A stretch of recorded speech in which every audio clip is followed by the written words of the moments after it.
Hello to all of our listeners. My name is Tofay, and today is another great day to be a social worker. Welcome to Social Work Amplified, a podcast hosted by SPEAK. SPEAK stands for Social Policy, Education, Advocacy, and Knowledge.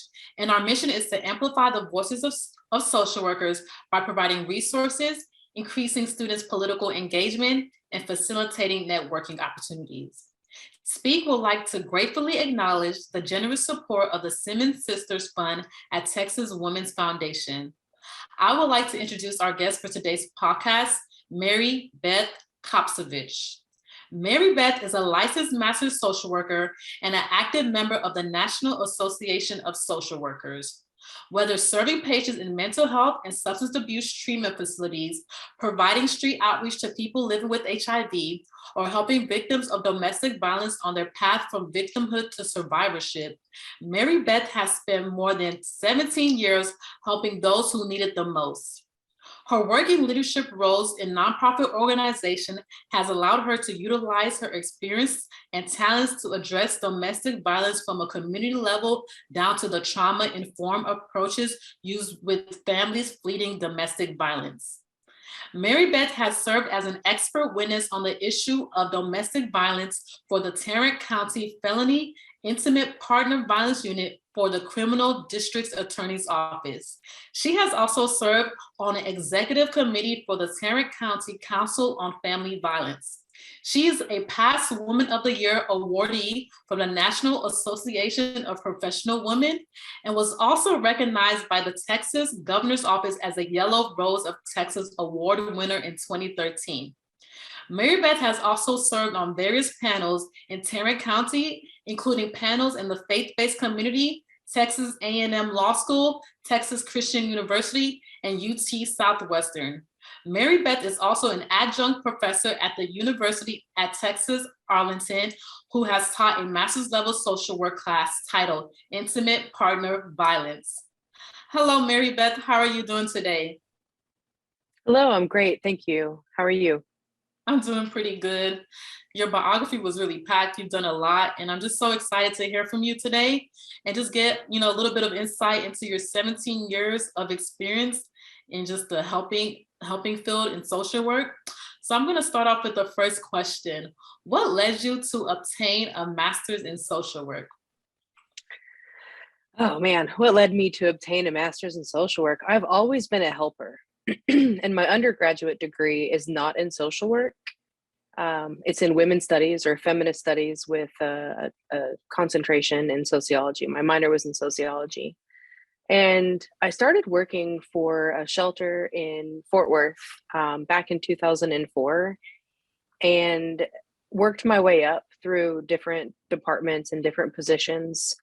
And I was doing social work. I just didn't know I was doing it, right? Because I had no formal training in social work. And so as cliche as it sounds, it was a calling to me. I've always been a helper. I've always wanted to help people in need.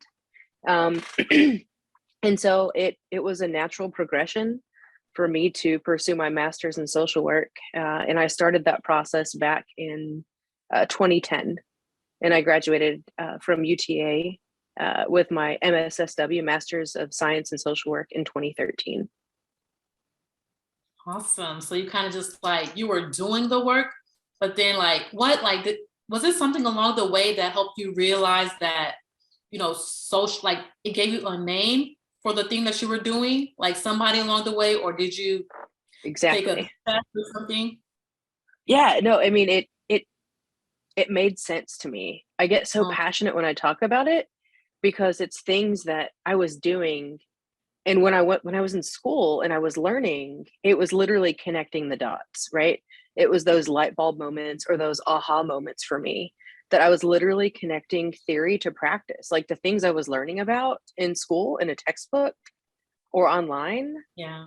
It was things that I was actually doing in my professional career. And that was just the coolest thing. Yeah. So, yeah. Yes. That's one thing I really like about social work. It's you can actually be doing it outside of being a social worker and just never really know. So definitely. So so since you've been a social worker, has your concentration like always been in like the macro field? Because right now, you are currently working at the family place as a program director. So have you always held those type of positions, or have you like dabbled in the micro field a little bit? Yeah, no, that's a great question. When I went back and I got my master's, or when I went and got my master's in social work, I was working in direct practice, so I was doing more micro level work individually with people. Um, and then that's not, I was doing both. I was a program director, I was a shelter director. And so I think at the time I wanted to go into CAP, like community administration practice, Mhm.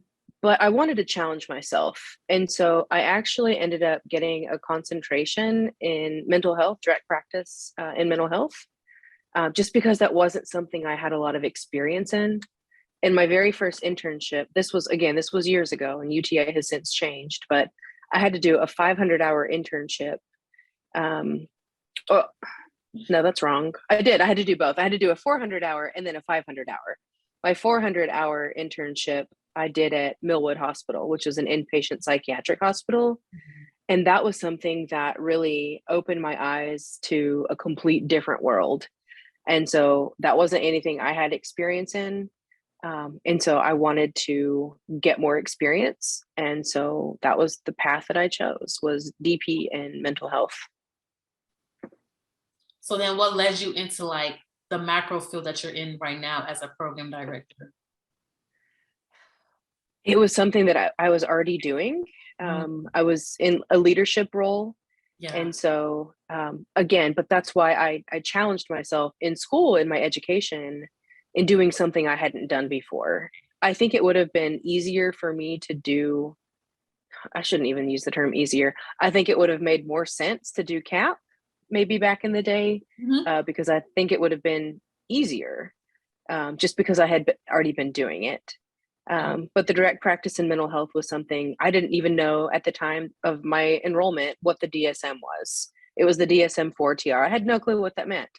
But now with a concentration in direct practice in mental health, um, I'm pretty um, knowledgeable in the DSM-5.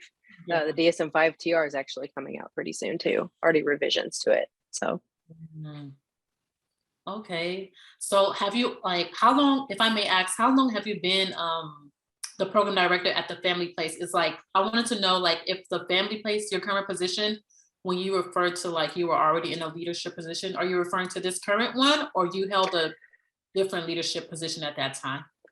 yeah, so back when I got my master's, I was a director of an Arlington, safe haven of Tarrant County. I was the director of the Arlington shelter.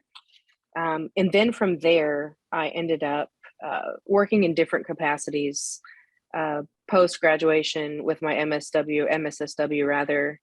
I've had a variety of positions, but my current role at the family place is a program director of our Central Dallas Counseling Center. And I've been in this role for about a year and a half. Okay. Prior to this role at the family place, I worked at Safe Haven of Tarrant County. And that's where I worked for the better part of about 15 years. And my last position there, I was the vice president of non-residential services, where I oversaw legal services, counseling services, and non-residential crisis case management intake, and oversaw the 24-hour crisis hotline. Okay. So yeah, So more macro stuff now. Yeah. yeah, now you're like really focused on like the macro stuff. So since you've been exposed to both the macro field and the micro field, like through your internship when you were going to school, how Mhm. would you say those two correlate? You know, like did you find it like beneficial to have had branched out and get that education in the micro field? A Or 1000%. Because without knowledge of what's happening on the day to day with clients receiving the services, you can't effectively be a leader if you don't know what's happening. And you might not need to know like the ins and outs of every little detail, but you need to have a solid understanding of what's happening in your building or happening in your program, happening in your department. And if you don't have that basic knowledge, then you're not going to be effective in changing or effective in creating whatever type of change or working towards whatever type of mission. You have to have a knowledge of micro practice in order to be an effective macro practitioner. Macro practice practitioner. You know what I mean? That sounded really wordy. Or even meso level social work, right? You have to have knowledge of all of it because they all do correlate. They all mesh together. I mean, think of systems theory. If one thing is out of whack in the system, the whole system is thrown off. Okay, yeah, that definitely makes sense. And I really like what you said. You have to have that exposure in like that micro field in order to be an effective macro leader. Because, you know, anybody can be a macro leader, but if you want to make yourself a little bit more effective in that field, in that area, you just want to get that knowledge on that micro field. Absolutely. Yeah, so that's great. So could you tell us a little bit about the Family Place? What is the organization all about? Absolutely. So the Family Place is the largest domestic violence organization in Texas.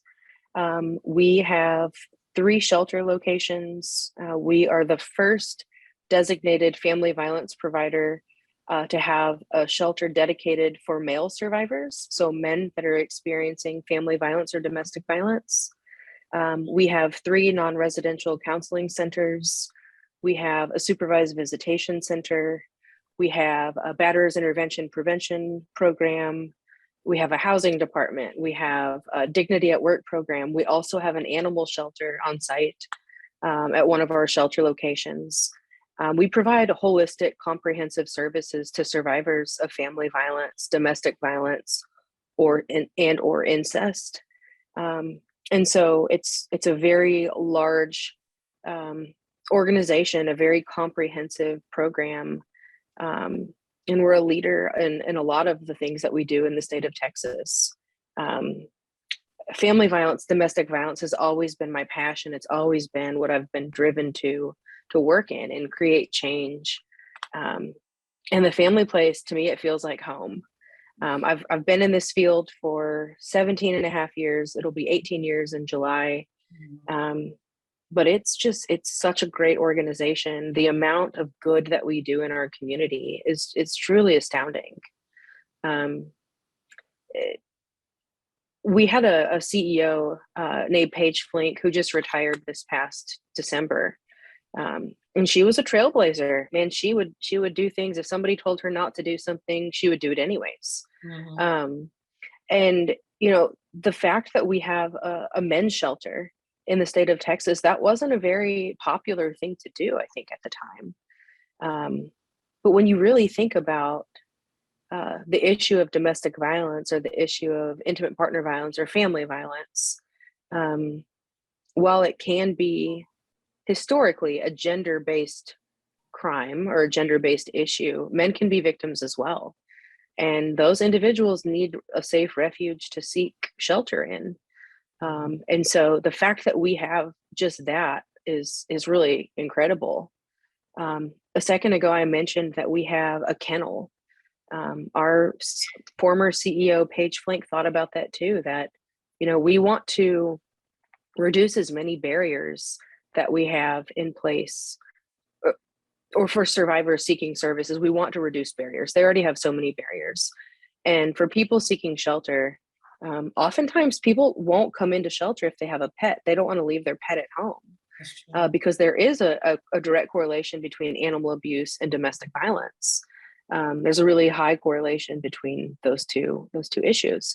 And so the fact that we have kennels for dogs and cats at our shelter at one of our locations is really just phenomenal. So the Family Place is a great organization. All of our services are free of charge except for our batterers intervention prevention programming, and that's specifically for the offenders. I think it's important that we do that work with the offenders because there are 2 pieces of this equation, and we cannot create a safe community if we don't look at both sides. And if we don't try and provide services to the batterers, to the people that are the offenders. And sometimes I even hate to use the term batterer, because that also goes into the misconception that domestic violence is only physical in nature, right? The term batterers can really play to that. And domestic violence is so much more than just physical violence. It's emotional abuse, it's sexual abuse, yes, it's physical, or it can be physical, it can be financial, it can be spiritual. There's so many different types of abuse. Anyhow, I've gone on a long tangent about that. I could talk about this all day long. No. But that's what the Family Place is. Just, it's a great organization. We also provide primary prevention and secondary prevention services to children in school in the Dallas area, to teach them about healthy relationships and that abuse is not okay. And so, yeah, that's a little bit about the Family Place and what we're about. Yes. Thank you so much for all that information. The Family Place does seem like an amazing organization, and just hearing you talk about it, I'm just like, I would appreciate if you could go on, but I know that, we are on a certain time limit. But it does Sure. seem like a great organization that has several and many different services. And I really like the fact that they do have a service for men, because like you mentioned, men are almost always like overlooked when it comes to discussing intimate partner violence and domestic violence. So I really think that's a great initiative. And then the additional initiative in regards to the pets, like you said, people are emotionally connected to their pets, and sometimes the thing that's hindering them from leaving is that connection to their pet, or something along those lines. So like those initiatives that the Family Place does have, this is the first time I'm hearing about it. Although you are the first one that has came on our podcast that serves the population that has suffered intimate partner violence, but still, this is the first time I'm hearing about such services available from such an organization, which I think is really great, especially for the community. Yes, thank you. Yeah. We also have a lot of specialized efforts too. We have one location down in our southern Dallas sector, and we have the African American Domestic Violence Council. We also have a Hispanic Advisory Council, because we know that in those communities, domestic violence might not be talked about. And so providing those specialized outreach services, I think, are crucial. We are also trying to revamp our LGBTQ plus services, and just the fact, I mean, I've got this brochure on my desk. I literally just happen to have it, but 1 in 4 lesbian, gay, bisexual, and transgender people experience relationship violence. And that's almost at the same rate as heterosexual individuals, but that's not something that's commonly talked about. And so we at the Family Place, we're willing to have those difficult conversations and provide services to people that may be more marginalized or might not know that services are available to them. Yeah, that's really great. That's really, really great. I mean, we could talk about the Family Place. I'm pretty sure they do so much more than you've already even talked about. But let's go ahead. For upcoming social work students that might be interested in a position like yours, so you're currently the program director right now at the Family Place. Could you provide a brief insight into what you do overall, or what a day looks like for you? Oh, sure. My day is different every day, I'll tell you that. I provide supervision and oversight to a counseling center. It's a non-residential facility, so the people that come in for services don't live here. But I have a team of about 10 people on staff, men and women, and it's a combination of clinical social workers, LPCs, social work interns, LMSWs, BSWs. We're all over the place. So a day-to-day for me, I attend a lot of meetings, but I really try to be effective in my communication with my team. We meet on a weekly basis as a group, but I have individual supervision with everybody at least once a week. My door is always open, unless it's not, but that's a running joke in the office. My door is like 99% of the time it's open. But if my door is closed, they know that like I'm really busy, because I believe in having an open door policy. This work is really challenging. And it's important that people in this field know that they're not in it alone, that we can lean on one another, because the work that we do is so heavy. And working with people in any realm of social work can be really challenging, but particularly when you're working with hurt people, it can be really heavy work. So that's kind of what I do on a daily basis. I attend budget meetings. I'm responsible for the budget for my department. I'm responsible for client satisfaction, safety and security of our building. There's a lot that goes into being a program director, and it's not just sitting behind a desk and being on a computer. It's really making sure that our clients are receiving quality services, but also that they're getting something from the things that we are offering them. Great. Thank you for the insight in what you do as a program director. I think one thing I've noticed based on our previous podcast and this one, that as a macro social worker, when you're working in that field, meetings are inevitable. Like, you're gonna have to go to the meetings because, as a macro social worker, you're always collaborating with other team members and things like that. So just to all of our listeners, meetings are inevitable as a macro social worker. We just have to accept it, especially if you want to go that route.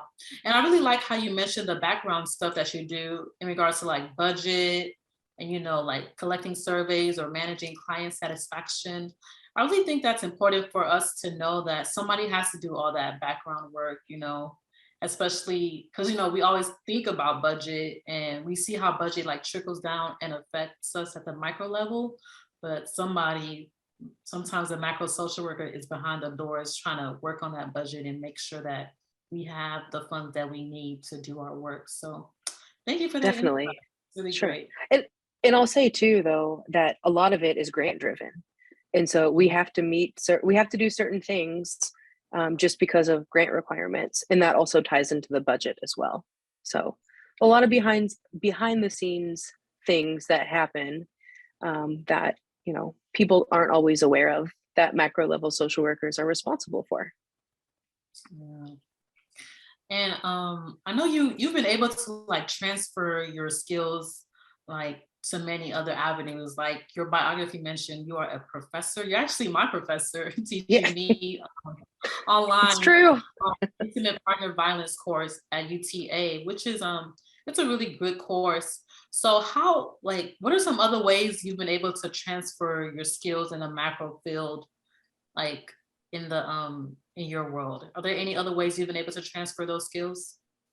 Sure. So as you highlighted with my biography, in addition to teaching at the master's level at UTA in the School of Social Work, I've also served as an expert witness on the issue of domestic violence. And so I testified in felony courts for the Tarrant County Criminal District Attorney's Office when I was working and living in Tarrant County. And so through that role, I was effectively able to create change, which, we social workers, we want to see change. We want to create change. We want to be agents of change. And when you're in macro level work, you don't always get to see the fruits of your labor, so to speak. And so being able to testify and really pursue social justice was so neat. And so it was such an honor. Also, neat isn't the right word. It was such an honor to be able to use my voice for somebody that wasn't able to articulate exactly how they were hurt, and for that person to receive a pretty hefty sentence in prison because of the crimes they committed. That's another way that I've been able to use my my experiences as a macro level social worker in creating change in the community. That's really good. I'm really glad that you have that opportunity to do that. And your response actually leads us to our next set of questions. It's our political and advocacy questions. Like you just mentioned, you were able to create change. You were able to be an agent of change within the community because of your field or your current position. So now we're going to get a little bit more into that. And this can be at an individual level, or it can be related to your current position.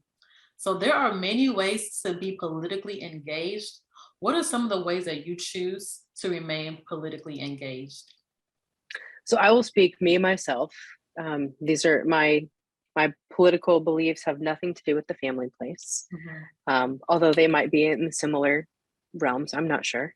But I tend to, I always vote, even if it's a local election, because I believe that my voice, I mean, it's our right to be able to vote. And so I vote. I use my voice in any way that I can. I've been known to call legislators, to call them up and just say, hey, I would like you to consider X, Y, and Z. Firearm surrender was a big one. There was a representative in, I think he was actually housed out of Arlington, and I don't remember his name, and that's going to drive me nuts. I can't recall his name. However, my father happens to be a member of the NRA. He and I have very different opinions and beliefs, but my dad is an NRA member. And so I said, hey, Dad, I really need you to call up this person in office and ask him to vote a certain way for a firearm surrender program. Because if you're a felon, you shouldn't be able to have a weapon, as it pertains to domestic violence. And I gave him the background and whatnot. And so I was able to have my dad call this guy up and try and convince him to vote a certain way. I don't think it was effective, but I was able to get my dad to at least do that. So, even if people have different political views, we can still have healthy conversations. And I think that that's part of political advocacy too, though, is really listening to the other party, and just in listening and hearing people out. And I think if we did that, then I think that we would be in a much different place in the world. But me, myself, and I tend to use my voice to vote the way that I believe is best for change, for society, for marginalized communities, for people, for human beings.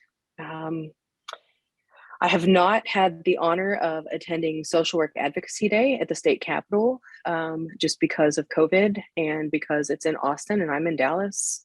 But I have been able to encourage students that I've been their field instructor to participate in Social Work Day at the Capitol. Yeah, so hopefully that answered your question on how I can get involved and how other social workers or people considering the field of social work to become politically involved. Yes, that definitely answered my question. And you actually answered a few other questions that I was going to ask. But I really like how you said that voting is one of the most basic things you can do in order to remain politically involved. And I think that's very true. And we've heard it over and over again in our podcast. So like we're hearing it again, just go out there, register to vote and vote for those local elections as well, because they're very important. And I really like how you said that you're known to call up legislators, because a lot of us don't think we have that access to our legislators like that, but the truth is that we do. Like their numbers are made public for a reason, for people like us to call them, and voice our opinions or our suggestions or what we think that needs to be changed. And it's okay if we call them. Definitely. So I think you mentioned earlier about one of your success stories in I think this pursuit was tied to your job when you went to the court and you testified. But do you have any other success stories where you've seen like your political engagement like yield results? Maybe it can be within your area of practice or outside of your area of practice. Oh man. I would say in regards to the field of family violence, one thing that, and I don't know that it's been reauthorized yet, but VAWA, the Violence Against Women Act, that's been up for reauthorization. And, just, I think that was even something that I put out to the students in our class this semester about VAWA. But just teaching people about, or not teaching, that's not the right word, but just speaking about certain things. And just being a voice for people that don't have a voice. And I feel like I'm kind of stumbling over my words right now. I don't really know. I'm sure I have so many other successes, but you put me on the spot and I can't think of anything. Oh yeah, it's okay. It's okay because you actually mentioned a really good one earlier. When you gave a testimony at a court and somebody received like a sentence and they were, they received justice for maybe the crime that they committed. That's actually a really good success story. So Yeah, he did. He actually received a 40-year sentence in prison for the crimes of domestic violence, continuous felony violence, and some other pretty horrible things that he did to his victim. So it was through my testimony as an expert witness on domestic violence that the courts were able to hear about the dynamics of domestic violence, about certain things, and maybe why a victim acted a certain way or recanted or did certain things. But it was through that he was able to go to jail for 40 years. So that was great. There need to be more stories like that we hear about, I think. Yeah, they're definitely very encouraging, especially when you're working with, that type of population. I'm pretty sure there's some discouraging moments and discouraging times. So like having like a win like that can definitely kind of set you back on your feet, or, make you reignite that passion in you. Exactly. It reignites. And this work is so difficult, like I said earlier, that we have to be, our cup has to be refilled. And that's definitely one way that our spark can get reignited. Yeah. So, like you mentioned earlier, you started off with women's studies in your undergrad, and you've been kind of working in this field, like offering service to the domestic violent population for a while now. And it seems like something that you're very passionate about, like you mentioned. So how do you engage people in a cause that you are so passionate about? Because we know that two is better than one, so how do you get other people on board on something that you're really passionate about? Yeah, I mean, I think it's something as simple as like a little nursery rhyme that we heard when we were little, that sticks and stones can break your bones, but words will never hurt you. Well, that's not true. Words do hurt. Mm-hmm. And if so, you can even explain something as simplistic as you can to somebody, and just so they can understand that words hurt. People can be hurt by what you say to them. And if you act upon your words, and if you become physically abusive to somebody, that can really do a lot of damage, not only physically, but psychologically, mentally, emotionally. And I think especially when we start talking about perpetuating a cycle of violence and the generational effects of domestic violence, that without some sort of intervention, then children will grow up to normalize that abuse is okay, or that is how people are supposed to be treated, or how people are supposed to act. And so just having dialogue, having conversations about what healthy relationships look like, or what healthy communication looks like. I think that we can all agree that nobody likes to be hurt. And so if we can just come to that, then we can have much larger discourse about, why domestic violence should not be okay. And two is better than one. Four are better than two, right? Yeah. And so I think that we can all agree that, people shouldn't be hurt, and that, we shouldn't use words, or we shouldn't use our bodies or objects to hurt one another. And, it sounds so silly, but we should all be able to just get along. Yeah. And treat each other with dignity and respect, right? I don't think this could be a social work podcast without like talking about the core values of social work, right? Yeah. Yeah. And I think that's really true. Healthy conversations definitely help kind of, thwart some mindsets that people may tend to have. Especially, I really like how you mentioned some cultures, they practice intimate partner violence. It's normal in some cultures because that's just what normal is for them. But that child within that family or something now starts to absorb that stuff, and it becomes normal to that child. But if somebody has a healthy conversation with a child, or maybe school programs, they implement an intervention or something about violence or intimate partner violence, now that child may have a chance of not adopting that behavior that he or she may witness and think is normal. So I really like that. Healthy conversations it's really important, especially when you want to get more people on board with something that you're passionate about. Definitely. So if you could start all over again with political social work, or also known as advocacy, what is something that you will do a lot more of? So I know you said you've been in the field for like almost 18 years now, and I know you've had your share of like ups and downs, successes and failures. But if you could like go back in time from where you're at now, like what is something that you would do a lot more of, if anything at all? I would probably be more outspoken. I'm a pretty outspoken person. I'm all about quotes. And one of my favorite quotes is, speak your mind, even if your voice shakes. And I've always been known to speak my mind, but I would probably speak out against things that I've seen, and not necessarily be a bystander, not in a professional capacity, but maybe out in my personal life. I would do that. Also, from an advocacy level, I would probably want to, I can't even believe I'm going to say this. I would probably want to get into politics at a younger age and get more involved, and maybe even run for office. I think if I would have known then what I know now, that politics aren't scary, they can't be. But that, that's how we create change. Like, we have to do that. I see grassroots movements, and that's how things start to change and things get momentum. Paradigm shifts don't happen overnight, right? They start little by little. And I think that's what I would do. I would probably run for office, if I were much younger, maybe 20 years ago. I would entertain that idea. Yeah, that's a good one. We haven't heard of that one yet. Oh. If you were to go back in time, you would run for office.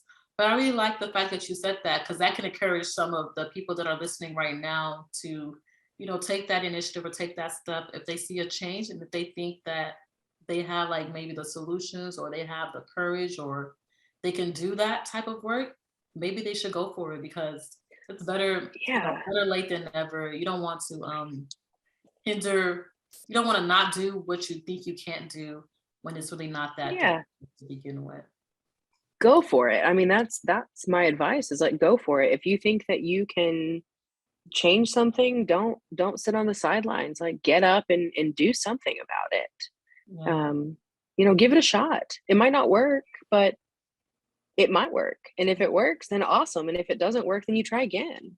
Exactly. Because So there's many of the people who run for office, they don't really win their first time around. Maybe it might take 2 times or 3 times, and they end up getting that seat that they ran for. So we're going to end off with this question, just giving us the students or the listeners listening to our podcast just a little bit of advice. So what's the #1 website that can help social work students with political social work and advocacy? And how does that website help? I mean, a no-brainer for me, I think it would be NASW, or socialworkers.org. You can find anything you want on there. There's a lot of great guidance. There's a lot of good links that you can find. And that would be where I would point anybody that wants to learn more about social work or anything of that nature. That's my advice. Thank you. Yes, we've heard. Sure. Yeah. We've heard NASW before, which is great. That means that there's a wealth of information on that website, and honestly, all of our listeners, we should be on that website by now. Just looking for what we can learn from there. So it seems like a pretty good website. I've been on there myself, so let's go ahead and get on there. So thank you so much, MaryBeth, for spending time with me today. Thank you so much for having me. I really appreciate the opportunity.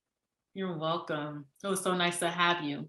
Thank you to all of our listeners for joining us for another episode of Social Work Amplified. I hope you were able to learn something today that empowers you to become more politically engaged and helps you shape a better tomorrow. Until next time.